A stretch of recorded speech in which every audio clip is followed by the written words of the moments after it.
I do these things for you. Albums don't review themselves. They simply don't. They take effort. You must go out and do them. The weather is grim, the mood is grim, but I will prevail to bring you my review of Grimmest Hits by Black Label Society.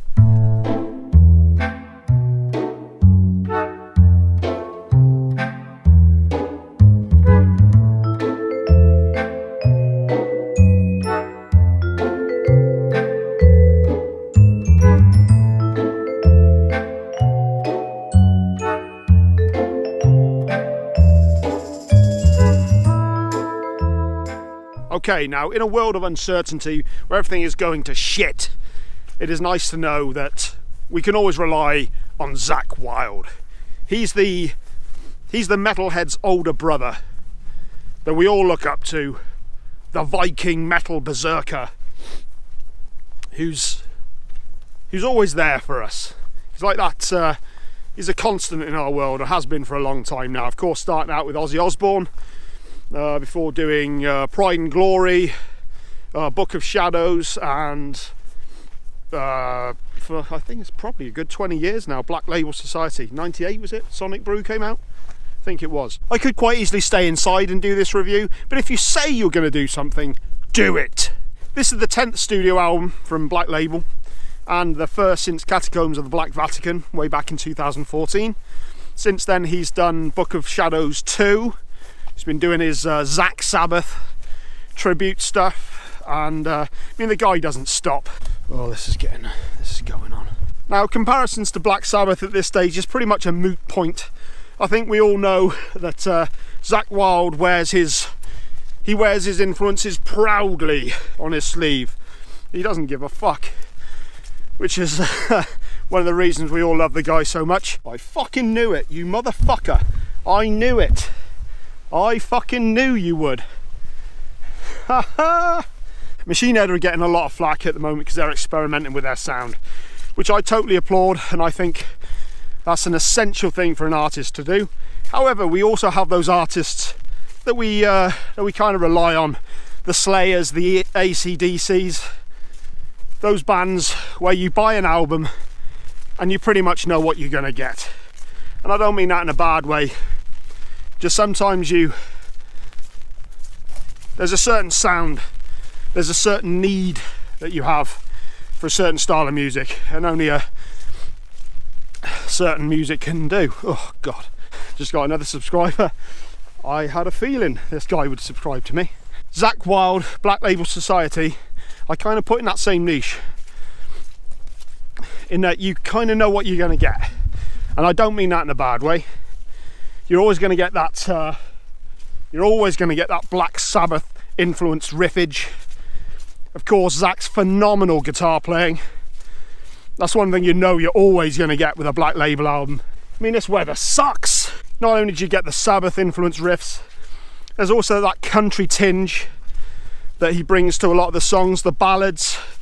He's made no secret the fact that he's a huge Elton John fan. And he brings that to the mix as well. I'm talking shit today.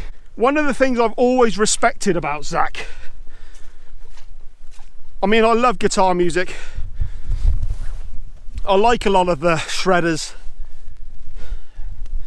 but I've never really been able to get truly into their music because there's no real soul to it. I always feel kind of soulless.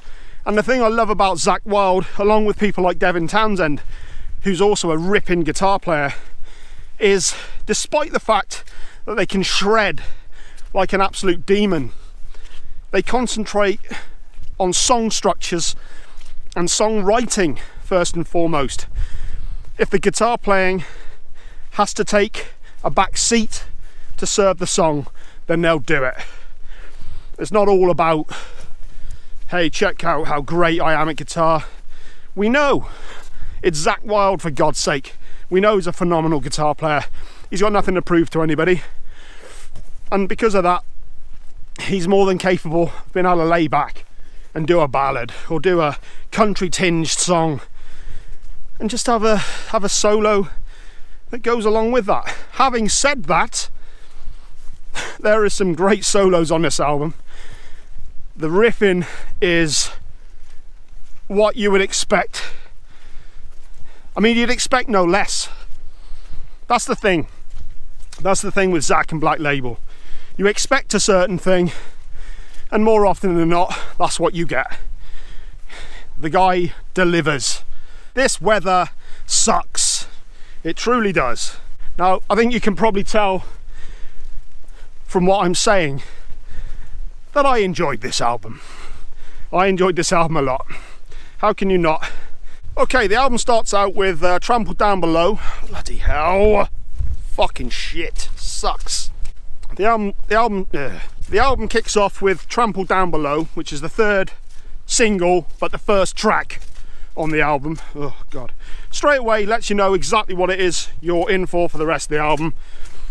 Incredible guitar playing, great musicianship from all the rest of the band, and ripping guitar solos all throughout it.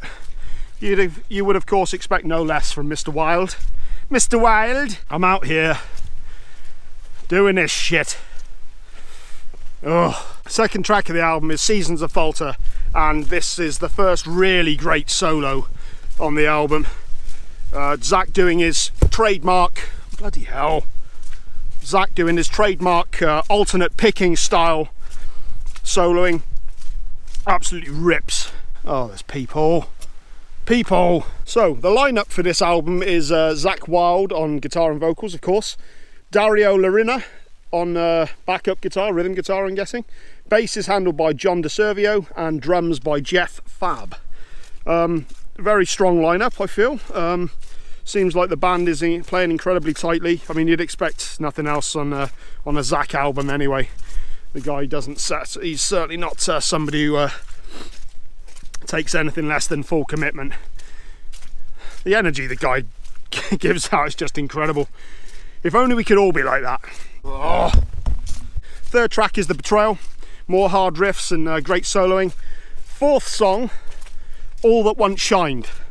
This is probably the standout track on the album for me. It just has a real swagger and a groove to it that I enjoy. I mean, I'm not going to justify or intellectualize it too much. It's purely the song that I keep on coming back to. I think it was the second single that was released as well. Yeah, great song. It's got that Alice in Chains sort of style vocal harmonising, as you can hear all over the album as well. Have I just deleted it again? Jesus fucking Christ. Next track is The Only Words. The only word is fuck! Yeah, the next song is The Only Words, and this is the first real ballad on the album. It's got a real Rolling Stones vibe on this one. God, this sucks! This sucks, man. Up next is the first single, which was Room of Nightmares. It's had the accompanying video to it of Zach and the guys performing at a kids' party. Funny video, the sort of goofiness we've come to expect from Zach. It's kind of it's one of the great things about Zach Wild. Phenomenally talented guy, really hard working, just gets shit done. But he's not afraid to laugh at himself. He doesn't take himself too seriously like a lot of musicians do. Maybe that's been to his detriment, I don't know.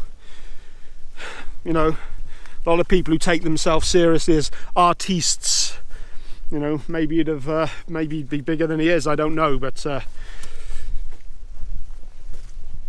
Zach Wild is Zach Wild. Fucking insightful asshole. I Love Unreal starts out with an acoustic intro before going into a real chugging, sliding riff.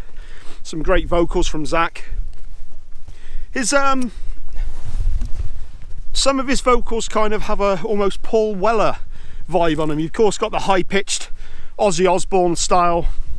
He does the lower, gruffer stuff, but there's a sort of mid-range, well, there's a certain pitch he uses in so many songs that almost reminds me of some of Paul Weller, believe it or not. Not in a bad way, because I love Paul Weller as well. But I just thought I'd point it out. It's a review. Next song is Disbelief, and this has the riff on this, great song. The riff on this is very reminiscent of A National Acrobat by Sabbath, of course. But I mean, the song is certainly made his own. It's not a rip-off by any stretch, it just has a similarity to it. And the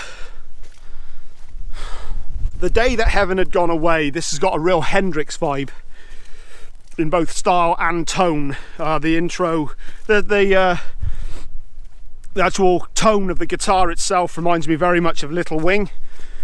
I believe his son's named Hendrix. I think Zach actually named one of his sons Hendrix.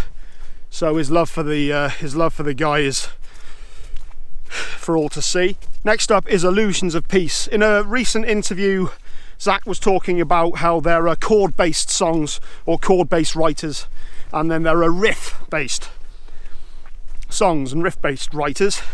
This song definitely falls into the latter. Great riffs on this. Great riffs in this. Bury Your Sorrow.